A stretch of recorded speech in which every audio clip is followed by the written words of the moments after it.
पुष्टि प्रकाश ग्रंथ पाना नंबर 43 ऊपर श्री जमना कहे निज जन रहे भरपूर श्री गोपेन्द्र ताही में कहा देखो को दूर।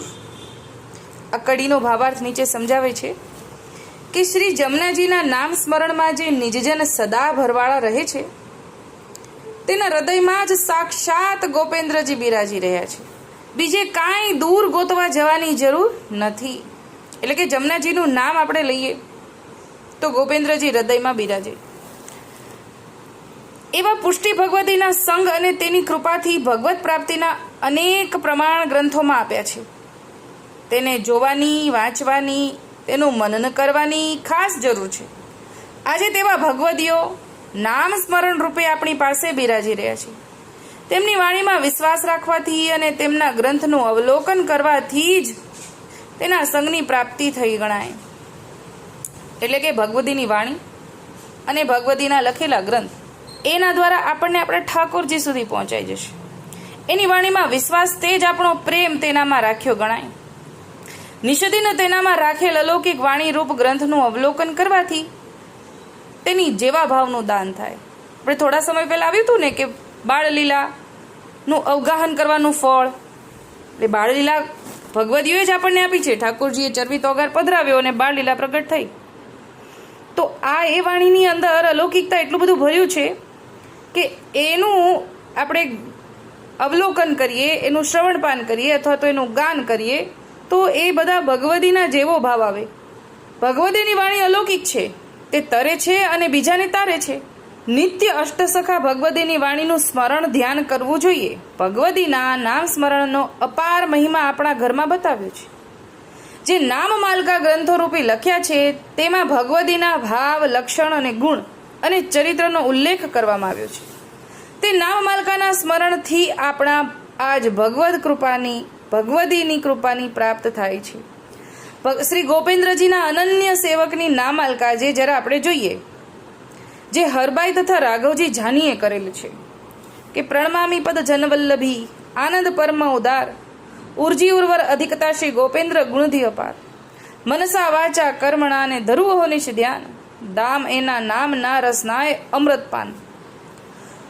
પરમ આનંદના સાગર અતિ ઉદાર એવા વલ્લભી જનના ચરણકમળને પ્રણામ કરું છું। વંદન કરતા જ મારા હૃદય કમલમાં તેના અધિકતાનું જ્ઞાન થઈ જાય છે। એટલે કે આપણે જ્યારે ભગવતીના ચરણમાં નમન કરી રહ્યા છીએ ભાવથી, ત્યારે જ આપણા હૃદય કમળમાં એની અધિકતાનું જ્ઞાન થઈ જાય। એટલે કે આપણા માટે એ વિશેષ છે એવો ભાવ આવી જાય, તેનું મહાત્મય સમજાઈ જાય અને તેના કારણે સર્વ ગુણના અપાર ભંડારરૂપ ગોપેન્દ્રજીનું ધ્યાન મારા હૃદય કમળમાં થાય છે। તેથી તેવા ભગવતીના નામનું અહનિશ ધ્યાન મન, કર્મ, વચનથી ધરું છું અને તેના નામનું સ્મરણ કરીને તેનું અમૃતપાન મારા રસનાથી કરું છું।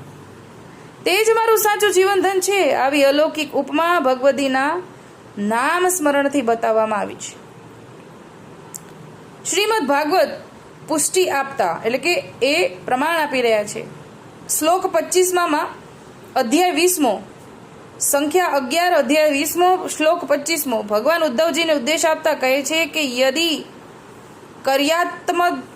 કર્યાત્પ્રમાદેન યોગી કર્મ વિગરહિતમ યોગેન નૈવ દહેદહમ હો નાન્યત્ર કદાચન। જો પ્રમાદથી કાંઈક પાપ કર્મ થાય તો યોગીએ જ્ઞાનના અભ્યાસથી અથવા તો મારા ભક્તોનો નામ લેવાથી, સ્મરણ કરવાથી તે પાપને બાળવું, પરંતુ કોઈ દિવસ તેને માટે ચંદ્રાયણ વગેરે પશ્ચાતાપો કરવા નહીં। એટલે અહીંયા આ શ્લોકનો ભાવાર્થ સમજાવે છે કે જો કાંઈ અપરાધ પડી ગયો તો યોગીઓ તો પોતાના જ્ઞાનના અભ્યાસથી એની નિવૃત્તિ કરે, પણ અગર એની નિવૃત્તિ કરવાનો બીજો ઉપાય છે કે મારા ભક્તોનું નામ સ્મરણ કરો તો એ દોષની નિવૃત્તિ થઈ જશે। મેં કહેલા ભક્તિ યોગથી નિરંતર મારું અનન્ય ભાવે ભજન સ્મરણ કરનારા ભક્તના હૃદયમાં હું જ વાસ કરું છું, તેથી તેના હૃદયની સર્વ કામનાઓ નાશ પામે છે। તેવા મારા ભક્તના નામ સ્મરણ કરનારને ક્યારેય કોઈ કર્મ બાદ કરી શકતું નથી। તેને કોઈ પ્રાયશ્ચિત કરવાનું રહેતું જ નથી। ભક્તનું નામ સ્મરણ જ તેને પવિત્ર કરી દે છે। એટલે અહીંયા એવું સમજાવ્યું કે નિત્ય નિત્ય આપણે ભગવદી નામમાલકા બોલીએ ને એટલે આપણાથી જાણીએ અજાણીએ દોષ થઈ જતા હોય તો એનું નિવારણ થાય છે, નિવૃત્ત થતા જાય છે. અને સમર્પણ ભાવ આવી જાય ને તો પછી આપણને કર્મ બાદ પણ તો કરતું જ નથી. એ પણ અહીંયા આવી ગયું કે એને કર્મ બાદ કરતું નથી. કેમ કે આપણે ભગવદીઓનું સ્મરણ કરીએ છીએ એટલે સમર્પણ ભાવ પણ આવી જાય, એટલે કર્મ વળગે નહીં. અને સમર્પણ ભાવ આવ્યા પછી આપણને દાસ ભાવ પણ આવે. પણ આ બધું એક સત્સંગને આભારી છે. હવે તે બાબતમાં કેટલાક ગ્રંથોના પ્રમાણ અને અવતરણો જોઈએ કે ઉર અંતર્ભાવ એ જે મળે ને ભગવદીઓમાં ભેળો ભળે, મનસે વાસલતા કરે ને સાચે સન્મુખ પગલું ભરે. હાકલની કડી છે. જૈસી સંગતિ વશ પર્યો તૈસી ગત જી હોય, પ્રેમ સુહાગ સંગત બિના અન્ય ઉપાય નહીં કોઈ.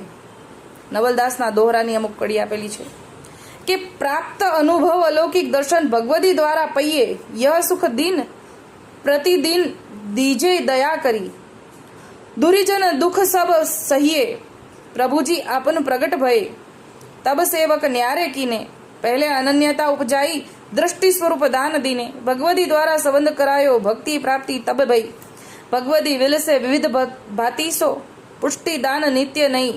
રસસાગર પુરુષોત્તમ પીઠિકાની પણ અહીંયા કડી છે. એટલે આટલી બધી કડીઓની અંદર આપણને એવું સમજાવવામાં આવે છે કે ભગવદીઓનો ભર જ્યાં સુધી નથી ઉપજ્યો ત્યાં સુધી આપણને ઠાકોરજીનું સ્વરૂપ ન સમજાય. ભગવદીનો ભર ઉપજે ને એટલે આપણને નિત્ય જે કાંઈ પણ આપણે અપરાધ કરી રહ્યા હોય એ અંતરાય રૂપ બને. ઠાકોરજીના સ્વરૂપની અંદર આસક્તિ માટે, સ્વરૂપ નિષ્ઠા માટે એ બધા આપણે અંતરાય રૂપ છે. આપણા દોષો, આપણા વિકારો મનના અંદરના મલ બધા એ બધા જવાનું માટે એક જ ઉપાય છે કે ભગવદીના ચરણમાં દંડવત પ્રણામ કરીએ તો દાસભાવ આવે. આ બધા અંતરાયોની થી પણ આપણે નિવૃત્ત થઈએ અને ઠાકોરજીની સ્વરૂપ નિષ્ઠા થઈ જાય ને ભગવદી જેવો ભાવ આવે ઠાકોરજીની અંદર, એવું સમજાવ્યું છે. એટલે નિત્ય મારા વાલા મોહનદાસ કાણાનું સ્મરણ કરીએ અથવા તો મોહનદાસ કાણા આપણને એ જ સમજાવે છે કે એમના પણ કારણિક ભગવદીઓ હતા તો એ નિત્ય નામ સ્મરણ કરતા હતા. તો આપણે મોહનદાસ કાણાનું જ નામ સ્મરણ કરીએ ને તો પણ આપણે ઠાકોરજી સુધી પહોંચી શકીએ એવું મોહનદાસ કાણાના